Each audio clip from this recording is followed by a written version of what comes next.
Pemirsa pecinta kuliner khas Sumatera Selatan Pindang kini bisa menikmati sajian khas pindang dan pecel lele di Palembang Square Mall. Pindang dan pecel lele Rajo menawarkan sensasi kenikmatan dengan harga yang tentunya terjangkau.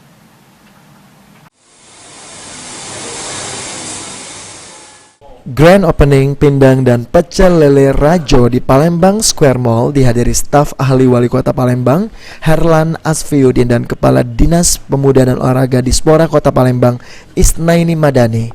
Pindang dan pecel lele Rajo menawarkan beragam kuliner. Selain pindang dan pecel lele, berbagai masakan Nusantara lainnya juga bisa dinikmati di resto ini. Jika biasanya resto yang berada di mall kebanyakan franchise, kini para pengunjung PS Mall bisa menikmati berbagai makanan dan masakan Nusantara, terutama pindang dan pecel lele di Palembang Square. Mulai dari 15.000. Ada paket spesial kita. Masa bukaan ini ya, masa bukaan kita ada paket spesial harga 15.000 ya. 15.000 itu paket lele, ada 20.000 paket ayam, 20.000 paket pindang patin. Untuk ala kartnya kita ada yang mulai dari harga 30.000 atau 25.000 lah ala kartnya, sampai yang harganya ini ada yang 50.000-an.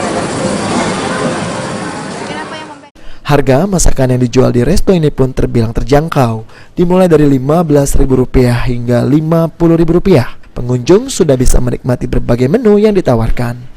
Selain menu masakan yang beragam, mulai masakan Nusantara dan seafood, pengunjung bisa menikmati suasana nyaman di resto pindang dan pecel lele Rajo. Aprianto, PAL TV.